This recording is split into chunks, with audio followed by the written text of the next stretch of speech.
وسلام يا دمان أصحاب تالكم في الدنيا وغير وزير محمود إيه وزير كلا صاحب بدأ يا قد جوهان قد جوهان قالها برلمان كا ملاحظة كلا دوان هرالكو تالكم في الدنيا مرتين توا السلام عليكم ورحمة الله وبركاته رنتي مدام إن بدل الفردية مرة بيننا هذا قد هذا وكم هاد علنا يا وزيارة قرشين تا حقت مركز لبعض dalka loo wadaagayso oo runtii muhiim u ah in dadku ay fahmaan Soomaaliya waxa yaalo xog anagu aan leenahayna aan dhiibano waxaan raanaa wuxuu dhameys kuma bilowdaan wax walba la sameeyo waxa dhab ah dabiicaduna ay tahay inay u baahan yihiin waqti qaataan dhameystirmaan laakiin markii labaad oo la soo saaray waxaan hubaa inay markii koowaad hadda ka fiicanta marka dambana ay ka sii fiicnaan doonto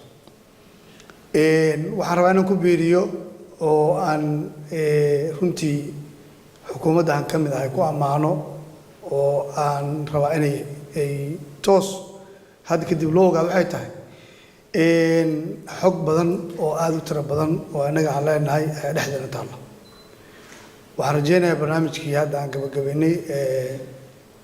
isbeddelka qaranka aanu sameynay inuu u noqon doono tiir inuu isku xiro xogta dalka taallo oo gaar ahaan ku saabsan horumarinta dhaqaalaha dalka waxaan Dr. Cabdinaasir iyo tiimkiisa hadda kadib u sheegaya balnay ay ku dadaalaan inay on board ka dhigaan hay'adaha kala duwan dalka xog badan oo halka ka maqanahayo inay taallo soo galeetaan waa ku amaanaya shaqada qabteen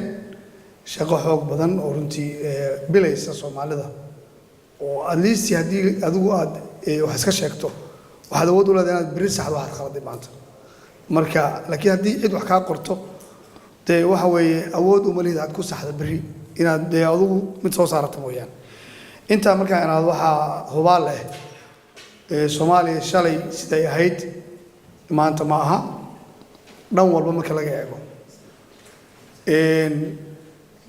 dhaqaalaha iyo arrimaha bulshada amniga iyo siyaasadda xiriirka dibadda meel walba sidii ay shalay ahayd maanta ma aha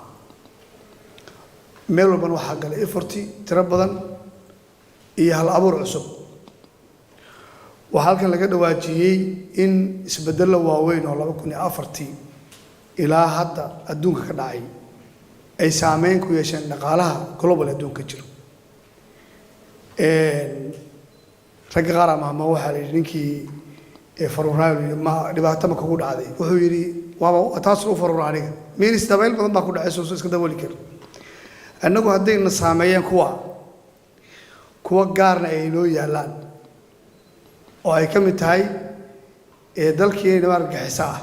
u diideen inuu fariisto oo dadkii beeraha qodan jiray lagu soo xariyay dibisada oo beerihii ay dalagooda xumaaday dhanna abaartii ka saameysay amnigii inuu ay saameyn ku yeesheen dhaqaalihii oo inta dadkii inay baadaan oo xoolo ka qaadaan oo yaani meel ay dhibaato nooca dhacday hadii la yiri aan iska joogno formada aan baranay siyaasi ahayd dalkaana meel geenin oo dadku aad moodid inay barti aqoon bari ma kordha ay u bateen waxyaabahaas waxay saameyn taban ku yeelanayaan dhaqaalaha dalka iyo horumarkiisa waxaan aad ugu faraxsanahay hadda maanta inaan wadno qorshe la isugu tagay oo kan isbeddelka dhaqaalaha qaranka ugu horeeyo mid siyaasadeed oo aan bulshada ama dadka Soomaaliyeed inay talada yeeshaan cid xukumayso oo runtii sida la tilmaamay laf dhabar u ah in amni la helo laf dhabar u ah in horumar la gaaro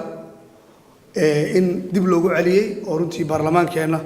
labada gol arintaasi maadaga gaadhay ay ka shaqeeyeen dadku qaar bay wax cusub dhibaan oo wixii ay barteen iska jecel dhibyarada u yeelayo laakiin waxaan hubaa haddii la aado halka oo targetka la aado inay noqon doonto tallaabo Soomaaliya oo ay xilliga soo socdo waxaan xusuustaa dadka qaar baa joogo markaan joogay 820 ergo ayaan ku ansixinay dastuurkii ku meel gaarka ahaa airportkan dhexdiisa oo aan leer lahayn nal ma leh gawaarida ayaan inta leerka u shidnay ay ergada meesha fadhiyeen maalinka waxa la lahaa aada Ethiopia iyo Kenya dalka dariska ah saad hawshan u soo qabataan laakiin go'aan marka adkaa sida loo arkayay la qaatay oo ahaa in dalka gudihiisa ay ka dhacdo isbedelka lagu sameeyo waxaan ku soo gaarnay inaan maanta aaminayno inaan doorasho qof iyo cod aadno oo sahli doonto in laga baxa marka dambe wareer dambe oo siyaasadeed political stability wuxuu saldhig u yahay horumar kasta oo la gaaro waayo markaad jilicsan tahay dee cid kastaba way ku faray kula soo galaysaa waxaan ku kalsoonahay qabka Soomaaliyeed iyo adkeysiga dadka Soomaaliyeed iyo niyad wanaagga madaxdooda joogta hadda inay ku gaari doonaan inay ka talaabsadaan dabinada iyo caqabadaha badan ee runtii loo dhigayo dadka Soomaaliyeed ma rabo inaan ku fogaado waxaan ogahay waxaad ogtahay ma kuu sheegaa ayay tahay xaalad dalka maanta waxaan ka mahadcelinayaa dhagax dhigga wasaaradda qorsheynta dhagax dhigtay inaan anagu xogteeda inaan leenahay aan qoranno soona bandhigno waliba soo bandhigno hay'ado badan baa wadaago haddana qayb ka ah kuwa badanna waa ku soo biin waan qurxin doonaa waxaan rajaynaynaa marka dambe inaan inagu waxaan leenahay ay noqdaan wax daraaf gareeyo dhaqaalaheena iyo horumarka dalkeena hay soron maartay wax badan ma gashid qof kasta oo Soomaali ah oo ku talagalay hay'adda meesha uu joogo xafiiska uu soo joogo wuxuu wax ku soo biirin karaa isbedel ku dhaco dadka Soomaaliyeed dhaqaalahooda amnigooda iyo siyaasadooda aad iyo aad u mahadsantiin waa waqtiga kooban wassalaamu calaykum waraxmatullaahi wabarakaatuh